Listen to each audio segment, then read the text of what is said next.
ఎన్నాళ్ళో వేచిన మంత్రివర్గ విస్తరణ చివరికి ఇన్నాళ్లకు జరగబోతోంది. ఆశావహులు, సామాజిక సమీకరణాలు వంటి అంశాలతో ఎన్నోసార్లు వాయిదా పడుతూ వచ్చిన రాష్ట్ర మంత్రివర్గ విస్తరణకు కాంగ్రెస్ అధిష్టానం నుంచి ఎట్టకేలకు గ్రీన్ సిగ్నల్ లభించింది. నేడు మధ్యాహ్నం 12:19 రాజ్భవన్ లో కొత్త మంత్రుల ప్రమాణ స్వీకార కార్యక్రమం జరగనుంది. మంత్రివర్గంలో 6 ఖాళీలు ఉండగా అన్నీ కాకుండా ప్రస్తుతానికి పాక్షికంగా మాత్రమే భర్తీ చేయనున్నారు. ఈ దఫాలో కేవలం 3 తీసుకోవాలని ప్రాథమికంగా నిర్ణయించినట్లు సమాచారం. అది కూడా బీసీ, ఎస్సీ సామాజిక వర్గాలకు చెందిన ఎమ్మెల్యేలకే చోటు దక్కనుంది. బీసీల నుంచి నారాయణపేట జిల్లా మక్తల్ ఎమ్మెల్యే వాకటి శ్రీహరికి అవకాశం లభించనుంది. ముదిరాజు సామాజిక వర్గానికి మంత్రివర్గంలో స్థానం కల్పిస్తామని సీఎం రేవంత్ రెడ్డి గతంలోనే ప్రకటించారు. ఆ వర్గం నుంచి ఉన్న ఏకైక ఎమ్మెల్యే శ్రీహరే కావడంతో ఈయనకు బెర్త్ ఖాయమైంది. ఇక ఎస్సీల నుంచి మాల సామాజిక వర్గానికి చెందిన మంచిర్యాల జిల్లా చెన్నూరు నియోజకవర్గ ఎమ్మెల్యే జి వివేక్ కు అవకాశం దక్కనుంది. మరో బెర్త్ను కూడా ఎస్సీల నుంచే భర్తీ చేయనున్నారు. ఈ అవకాశం మాదిక సామాజిక వర్గానికి చెందిన కరీంనగర్ జిల్లా మానకొండూరు ఎమ్మెల్యే కవంపల్లి సత్యనారాయణకు గాని, ధర్మపురి ఎమ్మెల్యే అడ్లూరి లక్ష్మణ్ కుమార్ కు గాని లభించనుంది. ఇలా ఎస్సీల నుంచి మాల, మాదిగలకు ఒక్కొక్కరికి చొప్పున 2 ఎమ్మెల్యేలకు చోటు కల్పించనున్నట్లు కాంగ్రెస్ వర్గాలు పేర్కొంటున్నాయి. కేబినెట్ లో భర్తీ చేయబోయే 3 స్థానాలకు తొలిసారి ఎమ్మెల్యేలుగా గెలిచిన వారినే తీసుకుంటుండడం గమనార్హం. వీరిలో జి వివేక్ 2009 నుంచి 2014 మధ్య ఒకసారి ఎంపీగా పనిచేసిన ఎమ్మెల్యేగా ఎన్నికైంది మాత్రం తొలిసారి. వాకటి శ్రీహరి, కవ్వంపల్లి సత్యనారాయణ, అడ్లూరి లక్ష్మణ్ కుమార్ కూడా తొలిసారి ఎమ్మెల్యేలుగా గెలిచిన వారే. అయితే ఇదే తుది జాబితా కాదన్న అభిప్రాయాలు ఉన్నాయి. బీసీ, ఎస్సీలతో పాటు ఒక ఎస్టీకి, అదే సమయంలో బీసీ, ఓసీల నుంచి సీనియర్ ఎమ్మెల్యే సుదర్శన్ రెడ్డికి అవకాశం ఇవ్వాలని స్వయంగా సీఎం రేవంత్ రెడ్డి పట్టుబడుతున్నట్లు తెలుస్తోంది. జగన్ పాలనలో రాష్ట్రమంతా నిరాశ, నిస్పృహ, చీకటి అలుముకుంది. రాష్ట్ర ప్రజలు భయంకర పరిస్థితులను చవి చూశారు. 1995, 2014లో కూడా ఇన్ని ఇబ్బందులు చూడలేదు. రాష్ట్రం పేరు వింటేనే పెట్టుబడిదారులు వచ్చే పరిస్థితి లేకుండా చేశారు. అసమర్థ పాలనతో రాష్ట్రాన్ని ఆర్థికంగా పాతాళానికి తొక్కేశారన్నారు చంద్రబాబు. ప్రతి 6 నెలలకొకసారి ఎంపీలు, ఎమ్మెల్యేల పనితీరుపై సర్వేలు చేసి నివేదికలు తెప్పించుకుంటున్నా. మంచి చేస్తే ప్రోత్సహిస్తా, అవకాశాలు కల్పిస్తా, తప్పు చేస్తే మాత్రం దూరం పెడతా, అవసరమైతే వదులుకుంటా అని ముఖ్యమంత్రి చంద్రబాబు టీడీపీ మంత్రులు, ఎంపీలు, ఎమ్మెల్యేలకు తేల్చి చెప్పారు. తప్పులు చేసే వారి విషయంలో రాజీ పడబోనని అన్నారు. ఈ విషయాన్ని అర్థం చేసుకోవాలని, ఏ ఒక్కరి వల్లనైనా వ్యవస్థకు నష్టం జరుగుతుందనుకుంటే అంగీకరించేది లేదని అన్నారు. రాష్ట్రంలో కూటమి ప్రభుత్వం ఏడాది పాలనపై మంత్రులు, ఎంపీలు, ఎమ్మెల్యేలు, పార్టీ నేతలతో చంద్రబాబు శనివారం టెలికాన్ఫరెన్స్ నిర్వహించారు. కొందరు బాగానే పనిచేస్తున్నారని చెప్పారు. తొలిసారి గెలిచిన ఎమ్మెల్యేలు మరింత బాధ్యతగా పనిచేయాలని, ప్రజలకు, కార్యకర్తలకు అందుబాటులో ఉండాలని సూచించారు. ఎమ్మెల్యే గెలిచాం కదా అని ఎవరైనా అతి విశ్వాసానికి పోతే వారికి ఎక్కువ నష్టం జరుగుతోంది. మీరు 1 టైం ఎమ్మెల్యేలుగా మిగిలిపోకూడదనేది నా ఆలోచన. కొందరు 1 టైం ఎమ్మెల్యేలుగా ఉండిపోతామని అనుకుంటే అది వారిష్టమని సీఎం వ్యాఖ్యానించారు. ప్రజలు అన్ని గమనిస్తూ ఉంటారని, జాగ్రత్తగా ఉండాల్సిన అవసరం ఉందన్నారు. మెజారిటీ ఎమ్మెల్యేలు, ఎంపీల తమ పనితీరుతో ప్రజలకు దగ్గరయ్యారని చంద్రబాబు తెలిపారు. వారి వల్ల పార్టీకి, ప్రభుత్వానికి మంచి పేరు వస్తుందన్నారు. ఒకరిద్దరు ప్రవర్తన కారణంగా అక్కడక్కడ నష్టం జరుగుతుందన్నారు. ఒకరి కోసం పార్టీకి, ప్రభుత్వానికి చెడ్డ పేరు వస్తుందంటే అలాంటి నేతలను దూరం పెట్టడానికి వెనకాడబోనని స్పష్టం చేశారు. వైసీపీ ప్రభుత్వంలో జరిగిన భారీ మద్యం కుంభకోణంలో సిట్ అధికారులు అత్యంత కీలక సమాచారం సేకరించారు. దోచుకున్న 1000 కోట్లలో పెద్ద మొత్తం షెల్ కంపెనీలకు మళ్లించినట్లు గుర్తించారు. వాటి ద్వారా విదేశాలకు పంపినట్లు తాజా విచారణలో తేలింది. ఈ తతంగమంతా ముంబై కేంద్రంగా జరిగినట్లు కనుగొన్నారు. అత్యాధునిక టెక్నాలజీ వినియోగించి కీలక రూటింగ్ గుర్తించారు. జగన్ పాలనలో జరిగిన 3,500 కోట్ల లిక్కర్ స్కామ్ లో తవ్వే కొద్ది సంచలన విషయాలు బయటపడుతున్నాయి. కమిషన్ల సొమ్మును రియల్ ఎస్టేట్ వ్యాపారంలోకి మళ్లించడం, బంగారం కొనుగోలు చేయడంతో పాటు గత ఎన్నికల్లో వైసీపీ అభ్యర్థులకు కొంత ఖర్చు చేసినట్లు ప్రత్యేక దర్యాప్తు బృందం సిట్ విచారణలో తేలిన సంగతి తెలిసిందే. ముడుపుల సొమ్ములో పెద్ద మొత్తం షెల్ కంపెనీల ద్వారా విదేశాలకు చేరవేసినట్లు తాజాగా గుర్తించారు. డీఐజీ ర్యాంక్ అధికారి నేతృత్వంలో వారం రోజుల క్రితం ముంబైకి వెళ్లిన 10 మంది అధికారుల బృందం షెల్ కంపెనీలకు సంబంధించిన అత్యంత కీలక సమాచారాన్ని గుర్తించింది. హైదరాబాద్ లో మద్యం వ్యాపారుల నుంచి వసూలు చేసిన నగదు ముంబైకి ఎలా చేరింది, అక్కడి నుంచి బంగారం కొన్నదెంత, అంతిమంగా షెల్ కంపెనీల ద్వారా విదేశాలకు తరలించిన సొమ్ము ఎంత, ఆ సొమ్ము ఎన్ని దశలు దాటి అక్కడ నిల్వ అయ్యిందనే సమాచారాన్ని కనుగొన్నట్లు తెలిసిందే. వీటికి సంబంధించి కీలక ఆధారాలు సేకరించినట్లు సమాచారం. లిక్కర్ స్కామ్ లో ఎందరో సూత్రధారులు, పాత్రధారులు ఇప్పటికే వెలుగులోకి వచ్చారు. అయితే అంతిమ లబ్ధిదారు ఎవరో తెలిసినా ఆయనకు డబ్బులు చేరినట్లు ఆధారాలు సేకరించడంలో సిట్ అధికారులు ఎంతో ప్రయాసపడ్డారు. సుమారు 200 మందిని విచారించి కీలక నిందితుల్ని అరెస్ట్ చేశారు. మద్యం వ్యాపారాన్ని నియంత్రించే ఉద్దేశంతో ఏర్పాటైన సిండికేట్ లో కీలక సభ్యుడైన బాలాజీ గోవిందప్ప, రాజ్ కసిరెడ్డి ముఖ్య అనుచరుడు చాణక్య ఇచ్చిన సమాచారం వారి బ్యాంకు లావాదేవీల ఆధారంగా ముంబైలో పెద్ద వ్యవహారమే నడిచినట్లు పసిగట్టారు. పేదరిక నిర్మూలనలో భారత్ రికార్డు స్థాయిలో దూసుకెళ్తోంది. దేశంలో సుమారు దశాబ్ద కాలంలో తీవ్ర పేదరికం రేటు భారీగా తగ్గింది. ప్రపంచ బ్యాంకు గణాంకాలను పేర్కొంటూ కేంద్రం దీనిపై ఒక ప్రకటన విడుదల చేసింది. 2011-12 సంవత్సరంలో దేశంలో 27.1% ఉన్న తీవ్ర పేదరికం రేటు 2022-23 నాటికి 5.3% తగ్గిపోయిందని పేర్కొంది. 2011-12లో 34.4 కోట్ల మంది తీవ్ర పేదరికంలో ఉండగా 2022-23 నాటికి ఆ సంఖ్య 7.5 కోట్లకు తగ్గిందని చెప్పింది. ఆ 11 ఏళ్ల కాలంలో సుమారు 26.9 కోట్ల మంది తీవ్ర పేదరికం నుంచి బయటపడ్డారని స్పష్టం చేసింది. 2011-12లో దేశంలోని అత్యంత పేదల్లో ఉత్తరప్రదేశ్, మహారాష్ట్ర, బీహార్, పశ్చిమ బెంగాల్, మధ్యప్రదేశ్ లోని 65% మంది ఉండేవారు. ఇప్పుడు తగ్గిన సంఖ్యలో కూడా వారు 3/2 వంతులు ఉన్నారు.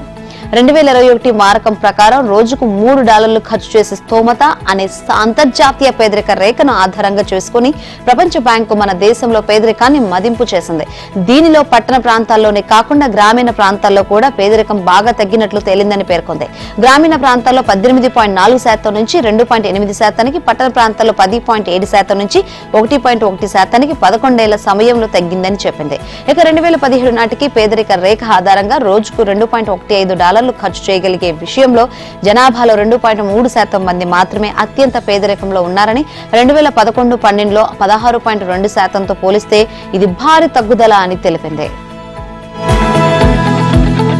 ఉదర్ కా మాల్ ఇదర్, ఇదర్ కా మాల్ ఉదర్ ఓ సినిమాలో ఈ డైలాగ్ ఆంధ్రప్రదేశ్ రాష్ట్ర చేనేత సహకార సంఘం ఆప్కోలో తాజాగా బయటపడ్డ అవినీతికి అతిక్కినట్లే సరిపోతుంది. కొత్త పుంతలు తొక్కిన ఈ అవినీతి చూస్తే ఔరా అని అనిపించక మానదు.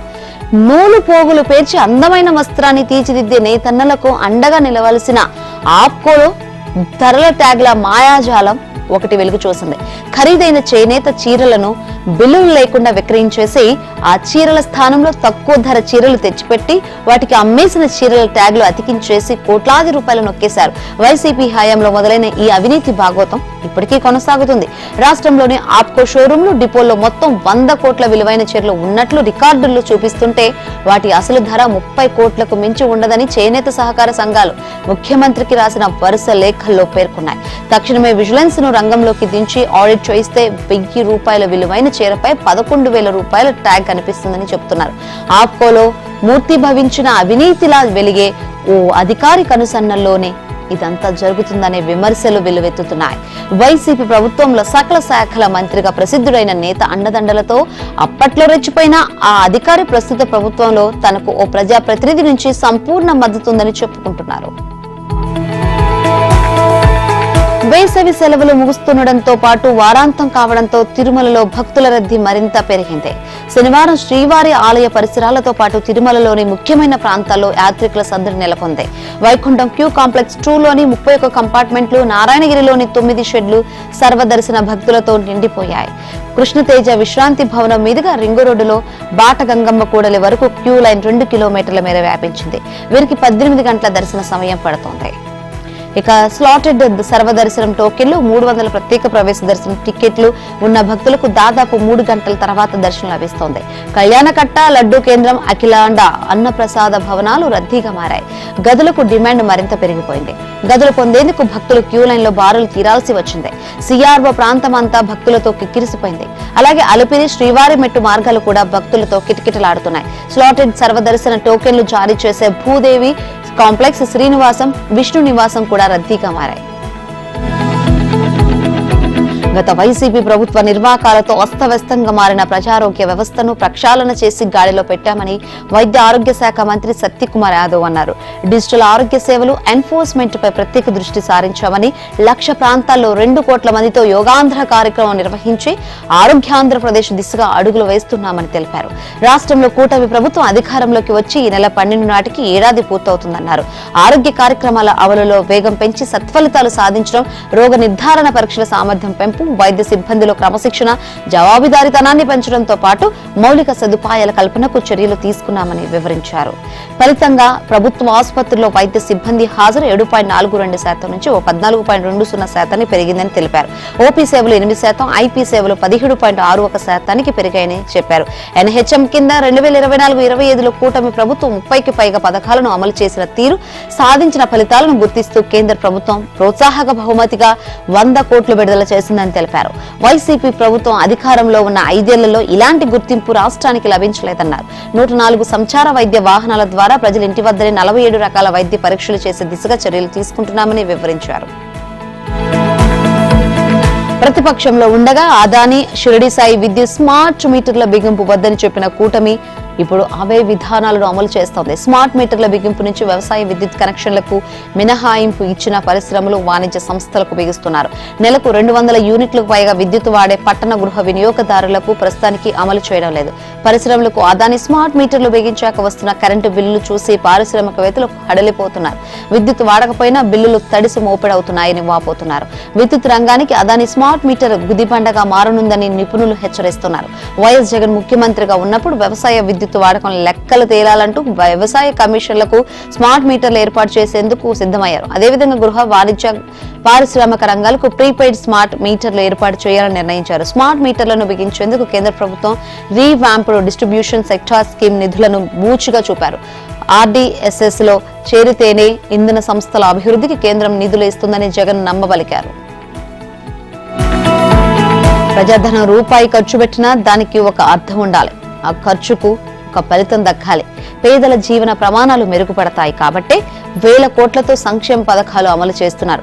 కష్ట నష్టాలను ఎదురొడ్డి తిండి గింజలు పండిస్తున్నారు కాబట్టే అన్నదాతలకు ప్రోత్సాహకాలు ఇస్తున్నారు. ఆహార భద్రత కోసం 100 కోట్ల సబ్సిడీ భరించి మరి రేషన్ సరుకులు అందిస్తున్నారు. మరి ఇంటింటికి రేషన్ సరుకులు పేరిట గతం జగన్ సర్కార్ రుద్దిన వాహనాలతో లాభమేంటి? ఈ విధానాన్ని రద్దు చేసిన నేటి ప్రభుత్వం ఆ వాహనాలకు తీసుకున్న రుణాన్ని తానే చెల్లించడం ఏమిటి? వాటిని ఆపరేటర్లకు ఫ్రీగా ఇచ్చేయడం ఏంటి? ఇలా 100 కోట్ల ఖర్చు చేయడం వెనుక ప్రజా ప్రయోజనం ఉందా? పోనీ కూటమి పార్టీలకు రాజకీయ ప్రయోజనమైన దక్కుతుందా? లేదు. దాదాపు 6 లక్షల విలువైన వాహనాన్ని ఉచితంగా ఇచ్చేయాలని కూటమి సర్కార్ తీసుకున్న నిర్ణయంపై MDU ఆపరేటర్లు సంతృప్తిగా ఉన్నారా? హర్షం వ్యక్తం చేస్తున్నారా? ప్రభుత్వానికి ధన్యవాదాలు చెప్పారా? లేనే లేదు. పైగా ప్రభుత్వానికి వ్యతిరేకంగా ఉద్యమాలు చేస్తున్నారు. మాది వైసీపీ, మా నాయకుడు జగన్ అన్నట్లుగానే వ్యవహరిస్తున్నారు. ఇప్పటి ప్రభుత్వం తమకు అన్యాయం చేస్తుందంటూ గగ్గోలు పెడుతున్నారు. నిరసనలకు దిగుతున్నారు.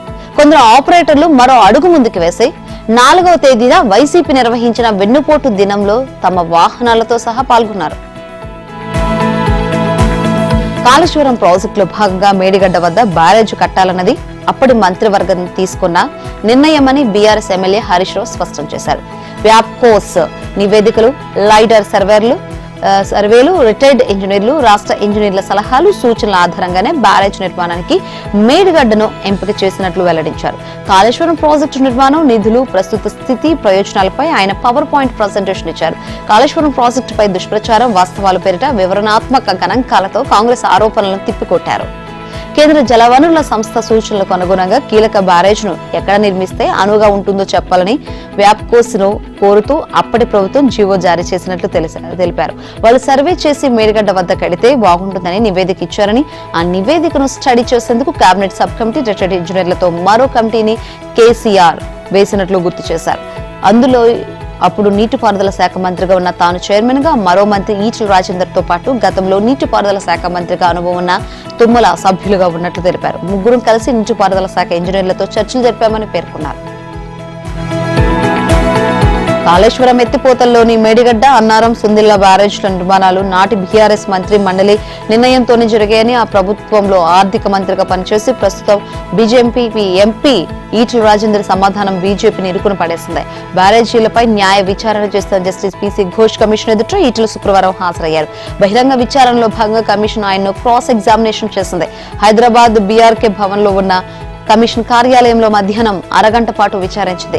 ఈటలను మొత్తం 19 ప్రశ్నలను అడిగి వాటికి ఆయన ఇచ్చిన వాంగ్మూలాన్ని నమోదు చేసింది. కాళేశ్వరం ప్రాజెక్టు అవినీతిపై ఏర్పాటైన పీసీ ఘోష్ కమిషన్ కు బీజేపీ ఎంపీ ఈటల రాజేందర్ ఇచ్చిన వివరణ ఆ పార్టీ రాష్ట్ర నాయకత్వానికి సంకటంగా మారింది.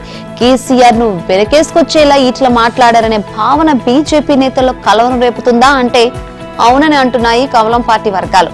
బీఆర్ఎస్ ను దెబ్బ కొట్టేందుకు అంది వచ్చిన అవకాశాన్ని జారవిడుచుకున్నట్లు అయిందని పార్టీ ముఖ్య నేతలు అభిప్రాయం వ్యక్తం చేస్తున్నారు. గత బీఆర్ఎస్ ప్రభుత్వ హయాంలో నిర్మించిన కాళేశ్వరం ప్రాజెక్టుకు కేబినెట్ ఆమోదం లేదని మంత్రి తుమ్మల నాగేశ్వరరావు అన్నారు. అసలు కాళేశ్వరం ప్రాజెక్టు విషయం అప్పటి కేబినెట్ ముందుకు రానే లేదని, కేవలం నిర్వహణ అనుమతులతోనే ఆ ప్రాజెక్టు మొదలైందని చెప్పారు. అయితే ప్రాజెక్టు ప్రారంభమైన 3 ఏళ్ల తర్వాత నిర్మాణ వ్యయం, అంచనాల మార్పునకు సంబంధించిన ఫైలు మాత్రమే కేబినెట్ కు వచ్చిందని తెలిపారు. అంతేకాకుండా బీఆర్ఎస్ హయాంలో ప్రాణహిత, దేవాదుల, కంతానపల్లి వరద కాలువ ప్రాజెక్టుల నిర్మాణం, ఇతర అంశాల కోసం ఏర్పాటు చేసిన కేబినెట్ సబ్ కమిటీకి కాళేశ్వరానికి ఎటువంటి సంబంధం లేదన్నారు. కాళేశ్వరం నిర్మాణం, అనుమతులు, వ్యయ అంచనాల మార్పులతో పాటు 4 ప్రాజెక్టుల కోసం ఏర్పాటు చేసిన సబ్ కమిటీకి సంబంధించిన వివరాలన్నీ తెలుపుతూ కాళేశ్వరం విచారణ కమిషన్ కు తాను సుమోటోగా లేఖ రాస్తానన్నారు. అంతేకాకుండా కాళేశ్వరం నిర్మాణ సమయంలో చోటు చేసుకున్న మరికొన్ని పరిణామాలు, అప్పటి ఫైనాన్స్ సెక్రటరీ రాసిన విషయాలు, ప్రాజెక్టు తొలి దశలోనే నేషనల్ డ్యామ్ సేఫ్టీ అథారిటీ చెప్పిన వివరాలన్నింటినీ కమిషన్ కు అందజేస్తానని తెలిపారు. కాళేశ్వరం బ్యారేజీల వైఫల్యానికి మాజీ సీఎం కేసీఆర్, మాజీ మంత్రి హరీష్ రావులే ప్రధాన కారకులని రాష్ట్ర నీటిపారుదల శాఖ మంత్రి ఉత్తమ్ కుమార్ రెడ్డి అన్నారు. తుమ్మిడిహెట్టి వద్ద నీటి లభ్యత లేదని, సిడబ్ల్యూసీ ఏ రోజు చెప్పలేదని, పైసల కక్కుర్తి కోసం ప్రాజెక్టు ప్రతిపాదనలను మార్చి కాళేశ్వరం చేపట్టారని పేర్కొన్నారు. కాంగ్రెస్ కు పేరు రాకూడదనే కారణంతోనే తుమ్మిడిహెట్టి నుంచి మేడిగడ్డకు ప్రాజెక్టును మార్చారని తెలిపారు. బీఆర్ఎస్ తీసుకున్న తప్పుడు నిర్ణయాలు, కమిషన్ల కక్కుర్తి వల్ల తెలంగాణకు శాశ్వత నష్టం జరిగిందని ధ్వజమెత్తారు. ఈ మేరకు కాళేశ్వరం ప్రాజెక్టుపై బీఆర్ఎస్ నేత హరీష్ రావు నిన్న ఇచ్చిన ప్రెజెంటేషన్ పై ఉత్తమ్ మండిపడ్డారు. నాసిరకం పనులు చేపట్టి ప్రజాధనం దుర్వినియోగం చేసేందుకు ప్రజలకు క్షమాపణ చెప్పాల్సింది పోయి ఎదురుదాడికి దిగుతావా అంటూ మాజీ మంత్రి హరీష్ రావుపై ధ్వజమెత్తారు. మృగశిర కార్తె సందర్భంగా ఈ ఉదయం 9 గంటలకు హైదరాబాద్ లోని నాంపల్లి ఎగ్జిబిషన్ గ్రౌండ్స్ లో మొదటి చేప ప్రసాదాన్ని పంపిణీ చేస్తారు. స్పీకర్ గడ్డం ప్రసాద్, మంత్రులు శ్రీధర్ బాబు, పొన్నం ప్రభాకర్, మేయర్ గద్వాల విజయలక్ష్మి చేతుల మీదుగా మొదటి చేప ప్రసాదం పంపిణీ జరగనుంది. మైదానంలో ఏర్పాటు చేసిన 42 కౌంటర్లలో చేప ప్రసాదాన్ని పంపిణీ చేయనున్నారు. ఇప్పటికే కర్ణాటక, ఒడిశా, పశ్చిమ బెంగాల్, యూపీ, మహారాష్ట్ర, ఢిల్లీ నుంచి వచ్చిన ప్రజలు గ్రౌండ్ లో ఏర్పాటు చేసిన క్యూ లైన్ లోని షెడ్ల వద్ద ఉన్నారు. 1,50,000 చేప పిల్లల్ని అధికారులు ఏర్పాటు చేశారు. కాంగ్రెస్ పార్టీ అగ్రనేత సోనియా గాంధీ శనివారం అస్వస్థతకు గురి కావడంతో స్థానిక ఇందిరాగాంధీ వైద్య కళాశాల ఆసుపత్రికి తరలించారు. ఎంఆర్ఐతో సహా పలు పరీక్షలు నిర్వహించాక ఆమె ఆసుపత్రి నుంచి తిరిగి వెళ్లిపోయారు. అధిక రక్తపోటుతో ఆసుపత్రికి వెళ్లిన ఆమె పరిస్థితి నిలకడగా ఉన్నట్లు సమాచారం. కాగా కుమార్తె ప్రియాంక గాంధీతో కలిసి సోనియా వ్యక్తిగత పర్యటనకు సిమ్లా వచ్చారు. ఈ ఏడాది ఫిబ్రవరి నెలలో కూడా ఆమె అస్వస్థతతో ఢిల్లీలోని సర్ గంగారాం ఆసుపత్రిలో చేరారు. అయితే అప్పుడు వైద్యులు పెద్దగా సమస్య ఏమీ లేదని తెలిపారు. ఛత్తీస్గఢ్ రాష్ట్రంలోని బీజాపూర్ జిల్లాలో భారీ ఎన్కౌంటర్ జరిగింది. భద్రతా బలగాల కాల్పుల్లో 5 మావోయిస్టులు మృతి చెందారు. మృతుల్లో 2 మహిళా మావోయిస్టులు ఉన్నారు. ఘటనా స్థలంలో భారీగా ఆయుధాలు, పేలుడు పదార్థాలు స్వాధీనం చేసుకున్నారు. యాంటీ నక్సల్ ఆపరేషన్ లో భాగంగా బీజాపూర్ జిల్లా నేషనల్ పార్క్ ప్రాంతంలో ఈ ఎన్కౌంటర్ చోటు చేసుకుంది. ఇప్పటివరకు బీజాపూర్ జిల్లాలోని నేషనల్ పార్క్ ప్రాంతంలో కొనసాగుతున్న యాంటీ నక్సల్ ఆపరేషన్ల సమయంలో భద్రతా దళాలు మొత్తం 7 మావోయిస్టు కార్యకర్తల మృతదేహాలను స్వాధీనం చేసుకున్నాయి. వీటిలో కేంద్ర కమిటీ సభ్యుడు గౌతమ్ అలియా సుధాకర్, తెలంగాణ రాష్ట్ర కమిటీ సభ్యుడు భాస్కర్ మృతదేహాలు ఉన్నాయి. వానాకాలం ఖరీఫ్ పంటల సీజన్ వచ్చేస్తుంది. రాష్ట్రంలో మాత్రం యూరియా సహా ఇతర ఎరువులకు తీవ్ర కొరత నెలకొంది. రాష్ట్రానికి కోటా మేరకు ఎరువులను కేంద్రం సరఫరా చేయకపోవడం వల్లే ఈ సమస్య నెలకొంది. ఏప్రిల్, మే నెలలో చేసిన ఎరువుల సరఫరాలోనూ కేంద్రం కోత విధించింది. ఫలితంగా ఖరీఫ్ సమీపిస్తూ ఉండడంతో ప్రధానంగా యూరియా విషయంలో ఆందోళన నెలకొంది. వాస్తవానికి ప్రస్తుత వానాకాలం సీజన్ కోసం 9.8 లక్షల మెట్రిక్ టన్నుల యూరియా అవసరం. ఇంతే నిల్వను కేంద్రం కేటాయించింది. అయితే ఏప్రిల్లో సరఫరా చేయాల్సిన 1.7 లక్షల టన్నులో 1.22 లక్షల టన్నులు, మే నెలలో రావాల్సిన 1.6 లక్షల టన్నులు కేవలం 94,000 టన్నులనే సరఫరా చేసింది. ఈ మేరకు రాష్ట్రానికి సరఫరా చేసింది 2.08 లక్షల టన్నుల యూరియాని. నిరుడు ఇదే సమయానికి రాష్ట్రంలో 5.5 లక్షల టన్నుల యూరియా అందుబాటులో ఉండగా ప్రస్తుతానికి 3.78 లక్షల టన్నులు మాత్రమే అందుబాటులో ఉంది. అంటే దాదాపు 1.72 లక్షల టన్నుల యూరియా తక్కువగా ఉంది. ఇప్పటికే 0.58 లక్షల టన్నుల యూరియా విక్రయాలు జరిగాయి. ఇంకా 6.02 లక్షల మెట్రిక్ టన్నుల యూరియా అవసరం ఉందని గణాంకాలు చెబుతున్నాయి. ఔటర్ రింగ్ రోడ్డు లోపల కొత్తగా 65,000 ఆటోకు ప్రభుత్వం అనుమతించింది. హైదరాబాద్ లో పెరుగుతున్న జనాభాకు మెరుగైన రవాణా సౌకర్యాలు కల్పించడమే లక్ష్యంగా ప్రభుత్వం ఈ నిర్ణయం తీసుకుంది. ఈ మేరకు ప్రభుత్వ ప్రత్యేక ప్రధాన కార్యదర్శి Vikas Raj GO RT number 263 జారీ చేశారు. కాలుష్య నియంత్రణలో భాగంగా అమల్లో ఉన్న నిబంధనల మేరకు హైదరాబాద్ లో కొత్త ఆటోలకు పర్మిట్లు ఇచ్చేందుకు వీలు లేదు. 2002 నుంచి ఈ నిబంధన అమలవుతుండగా తెలంగాణ ఏర్పాటు తర్వాత అప్పటి బీఆర్ఎస్ ప్రభుత్వం కొత్తగా 20,000 ఆటోలకు మాత్రమే పర్మిట్లు ఇచ్చింది. దేశంలో కోవిడ్ కేసులు పెరుగుతున్న నేపథ్యంలో రాష్ట్ర ప్రభుత్వం అప్రమత్తమైంది. కరోనా వ్యాప్తిని ఎదుర్కొనేందుకు సన్నద్ధమైంది. ఈ క్రమంలో టెస్టింగ్ కిట్లు, మాస్కులు, శానిటైజర్స్, ఔషధాలను అందుబాటులో ఉండేలా చర్యలు తీసుకోవాలని ఇటీవల జరిగిన ఓ సమీక్షలో వైద్య ఆరోగ్య శాఖ మంత్రి దామోదర రాజనరసింహ ఆదేశించారు. ఆ మేరకు రాష్ట్ర ప్రజారోగ్య సంచాలకుడి విభాగం తాజాగా తెలంగాణ రాష్ట్ర వైద్య సేవలు మౌలిక సదుపాయాల అభివృద్ధి సంస్థకి ఇండెంట్ పెట్టింది. దీంతో టీజీఎంఎస్ ఐడిసి రంగంలోకి దిగింది. బోధన ఆసుపత్రిలో కోవిడ్ చికిత్సకు అవసరమైన ఔషధాల అవసరం ఏ మేర ఉందనే అంశంపైన దృష్టి సారించింది. కోవిడ్ నిర్ధారణకు ఆర్టీపీసీఆర్ ర్యాపిడ్ యాంటీజెన్ కిట్లను వినియోగిస్తున్నారు. 5,000 ఆర్టీపీసీఆర్ 10 లక్షల ర్యాపిడ్ కిట్ల కోసం టెండర్లకు టీజీఎంఎస్ ఐడిసి ఆహ్వానించింది. ఈ నెల 9తో టెండర్ల ప్రక్రియ ముగుస్తుందని అధికారులు తెలిపారు. దీంతో పాటు N95 మాస్కులు 7.35 లాక్స్ మేర అందుబాటులో ఉండగా 10.32 లక్షల సాధారణ మాస్కులు, శానిటైజర్స్ కోసం టెండర్లను ఆహ్వానించింది. కోవిడ్ పాజిటివ్ గా తేలినట్లు అధికారులు తెలిపారు. మన దగ్గర పూర్తి స్థాయిలో కోవిడ్ టెస్టులు జరగడం లేదని, కిట్లు అందుబాటులోకి వస్తే పరీక్షలు పెరుగుతాయని పిహెచ్సిలో పనిచేసే వైద్యులు చెబుతున్నారు. కాగా దేశంలో 5,755 యాక్టివ్ కేసులున్నాయి. మహారాష్ట్ర ఎన్నికల్లో విజయం కోసం బీజేపీ మ్యాచ్ ఫిక్సింగ్ చేస్తుందని కాంగ్రెస్ నేత రాహుల్ గాంధీ సంచలన వ్యాఖ్యలు చేశారు. ఆ ఎన్నికలు ప్రజాస్వామ్య రిగ్గింగ్ కు బ్లూ ప్రింట్ వంటివని విమర్శించారు. మహారాష్ట్ర ఎన్నికల్లో అనుసరించిన ఈ విధానాలనే బీహార్ శాసనసభ ఎన్నికల్లోనూ పునరావృతం చేయనుందని, ఎక్కడైతే తమకు పరాజయం తప్పదనుకుంటుందో ఆ రాష్ట్రాలన్నింటిలోనూ అమలు చేయనుందంటూ బీజేపీపై ధ్వజమెత్తారు. రాహుల్ వ్యాఖ్యలను బీజేపీ నాయకులతో పాటు ఈసీ వర్గాలు కూడా ఖండించాయి. ఆయనవి నిరాధార వ్యాఖ్యలను తేల్చాయి. దీంతో ఈసీ పైన రాహుల్ విరుచుకుపడ్డారు. సాకులు కాదు, మీరు పలికే సత్యమే మీ విశ్వసనీయతను నిలుపుతుంది అని కాంగ్రెస్ నేత ఘాటుగా సూచించారు. గత ఏడాది జరిగిన ఎన్నికల్లో మహారాష్ట్ర అసెంబ్లీలోని 288 సీట్లలో బీజేపీ 132, దాని మిత్రపక్షాలు మరో 3 చోట్ల గెలిచి ఆ రాష్ట్ర చరిత్రలోనే అత్యద్భుత విజయాన్ని సొంతం చేసుకున్నాయి. అయితే అక్కడ విజయం కోసం బీజేపీ ప్రజాస్వామ్య ప్రక్రియను మృగ్యం చేసిందని తాజాగా రాసిన ఓ వ్యాసంలో రాహుల్ విమర్శించారు. ఎన్నికల కమిషన్ నియామకం కోసం ప్యానెల్ రిగ్గింగ్ కు పాల్పడడం, నకిలీ ఓటర్ల నమోదు, ఓటింగ్ శాతాన్ని పెంచేయడం, గెలవాలనుకున్న చోట బోగస్ ఓటింగ్ జరిపించడం, ఆధారాలను దాచిపెట్టడం అనే 5 పద్ధతులను ఈ ఎన్నికల్లో బీజేపీ అనుసరించిందన్నారు.